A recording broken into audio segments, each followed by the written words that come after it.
Your boy John Shreve, IBU Pro, Mr. Tell Like It Is. Guys, I want to talk to you today about deloads and rest weeks. When do you apply them? First of all, what are they? What's a deload week? When do you deload? When do you take a rest? When do I implement these within my program? I'm doing a push-pull, I'm training hypertrophy, I'm doing this training block, I'm doing that training block. I get the question a lot because people are confused. They confuse the two and they don't really know how to apply them, when to apply them. So I'm going to try and explain this super simple, the way I explain things, super simple. So at what point in time do athletes need to take deloads and rest? So before I even knew these terms, deloads and rest, we were already doing those things. So when it comes to like your powerlifters, your athletes going through strength blocks, these guys have been through, let's just pick powerlifters, experienced powerlifters, those kind of athletes who are training in blocks that are, they're banging their CNS. Like they're hitting reps, they're hitting like 90% their max, they're doing 1RMs, they're really pushing it. After a while, their body, their CNS, the central nervous system is getting a little bit of a break. Let's just deload the overall workload. You're decreasing the workload. Now, getting that mixed up is like, okay, well, what does that mean? What I like to do is I like to take the whole thing.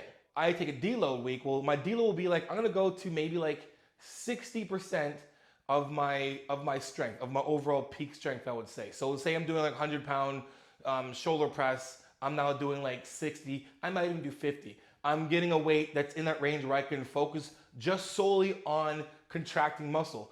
I take my deload week and treat it as practicing, repping things out perfectly, right? While giving my body a rest, giving my central nervous system a rest from going out and banging heavy weight, right? When you're consistently lifting heavy and long, your body needs a little break. Your joints need a break. So how do you know when to take that deload week? What are some signs? Well, here's some signs. Basically, making great gains, nutrition is great, everything's progressing, and all of a sudden you're like, oh, you're starting to feel little nicks and bruises. Your elbows starting to kind of feel a little bit of stress or pinching. When you're pushing, your shoulders starting to, and your form's good too, right? You're starting to feel a little bit of wear and tear. You kind of think, okay, maybe at that time I'm gonna take a break. That's like a little bit of an instinctual thing, right? You can have planned deloads, like every 3 weeks I'll take a deload week, but I like to make it more instinctual because let's put it this way.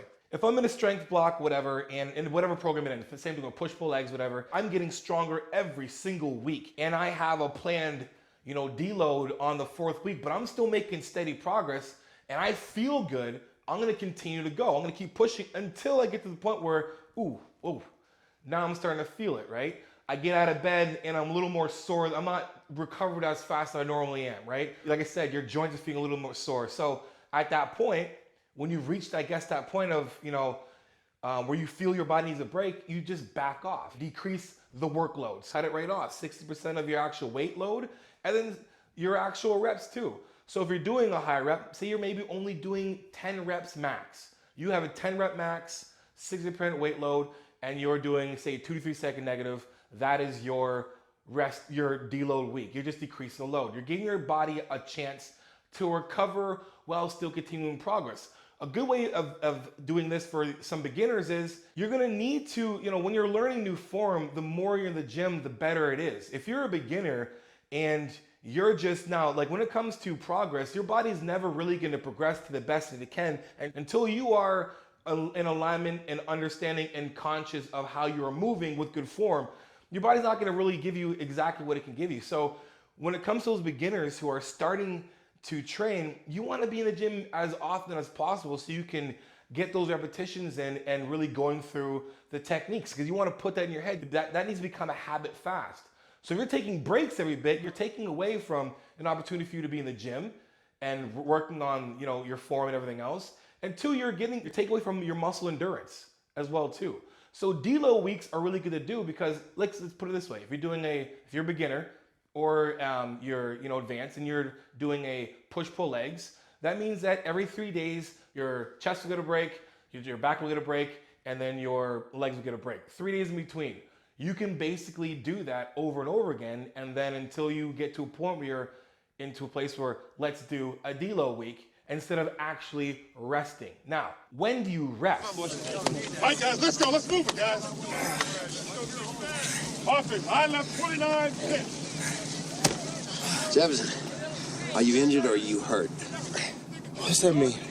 Well, if you're hurt, you can still play. If you're injured, you can't. So are you hurt or are you injured? I think I'm just hurt. That's good. And get up. I kind of look at that in the same kind of way, to a little degree. So a rest for me would be, listen, if you can't go, take a rest. You get away from the gym. Some of you guys are going to the gym purely based on habit. No days off. Ugh. How do I take rests? And when do I apply rest? For me, I don't mess around with my physique. I'm at a place now where, look, your number one priority in the gym, and this might hurt somebody's feelings. Your number one priority in the gym 100% should be being safe. Your safety and health. You're in the gym trying to prevent ever being injured. You don't want to be injured. That is the last thing you want to do. Nobody plans on being injured. No one gets up and says, yeah, man, I can't wait to take this PR today and hopefully I can tear my shoulder. Can't wait. Nobody says that. Your focus when you go to the gym should be number one, I need to be completely safe. I need to make sure that I'm doing everything the best I need to do when it comes to technique and form so I am safe. Rest days, rest weeks, deloads are tools to help you continue to progress while avoiding injury, right?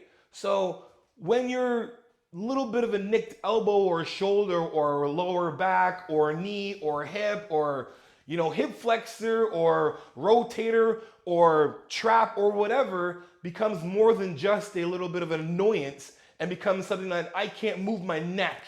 I can't do this. You don't go to the gym.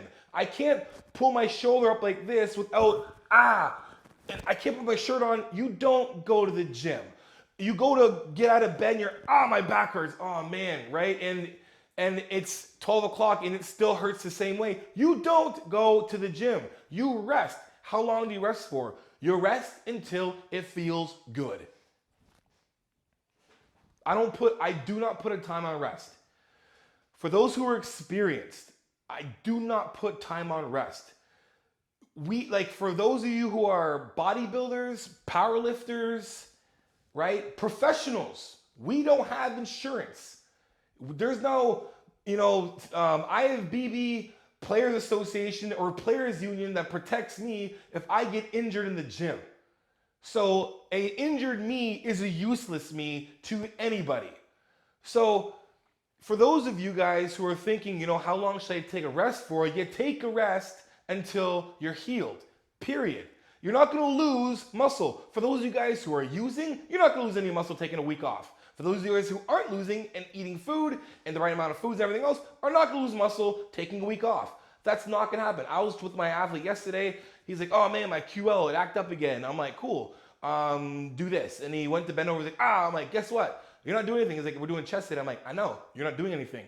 Take it off. It's better to speed up the process of healing than to slow it down. And that's why we take deloads and rests. We deload when we need to just take a break from the workload itself, from the overall poundage onto our joints, muscles, everything, our central nervous system. That's when we take it. Let's take a step back. Let's just take the weight off. Let's just work on form. Some of the exercise can be body weight, basically that. You want to take those breaks so you can have longevity within what you're doing, right? Then when the rest days come, you take the rest days when you actually feel you need a rest day. I remember the first time I actually took time off of the gym. I was being coached by Matt Jansen at the time, and he's like, take a week off. He's like, don't worry about taking a deload. Just actually take a week off. I was at the point where I was just going to go. It was right after, the season. And it's like, he's like, it's better that you just completely come off of the gym. By time the 5th day comes, you're going to be itching to go back to the gym. I'm like, okay, let's just do that. And I took time off. I took a break. I didn't step foot in the gym. I didn't do nothing. I did nothing. No cardio, nothing. I wasn't feeding the habit of just being in the gym. I took that day off, the second day off, third day off, fourth. By the fifth day, I was just like, man, I need to go to the gym. By the last actual day going to the gym, I felt freaking amazing. I felt well rested, right? That's the difference between a deload and a rest. You can time your deloads. You can actually have those programmed into your training. That's completely fine. But for me, I think that that's something that should be very instinctual. Like, look for the signs. If you're continuing to progress and you're strong and everything's going the way it should be going, continue, keep going, get stronger, get better. And then as soon as you find yourself, ooh, plateau, that's a plateau answer. Some of you guys, when you're plateauing, it's just your body needs a break. Take a deload, relax, pull off the load, take the load off, take the weight down, decrease the reps, decrease the weight, work on just form, do some bodyweight exercises. Once you feel better again, add the weight again, go back up to doing it again. Take how many deloads should you do? Maybe do 2 weeks. Maybe you need that, right? I'm doing the same thing. And at the end of that deload, if you're not getting any better and you're getting weaker, that's when you take the rest. It's basically that simple. It's that simple. Don't overcomplicate things. Listen to your body. Those who are more advanced, you guys know your bodies very well. Those who are beginners, I would say use deloads a lot more frequently because you want to really get yourself in the gym and continuing to get better and better at technique and just being in the environment there and then knowing when your body is pushed up to actually take a rest, right? That's my deloads and rest days, when to apply them, explained easy. Anyway, hope you guys liked the video. If you did, make sure you like and subscribe to the channel. Hit the notification button so next time I put a video, you're the first ones to get it. For coaching, hardcore.training02@gmail.com. And follow me on Instagram at _JohnnyShreve_. And make sure you guys hit up my sponsor at iammutant.com. And make sure you use my code Johnny20 for 20% off at iammutant.com. Anyway, actually, make sure you guys hit one of these videos. Go check them out. A lot of good stuff there. Some of my top threes and some tutorials. So good stuff for you guys to apply to your life and get better. Anyway, progressive overload your life. In the meantime, guys, keep gym chasing. Peace.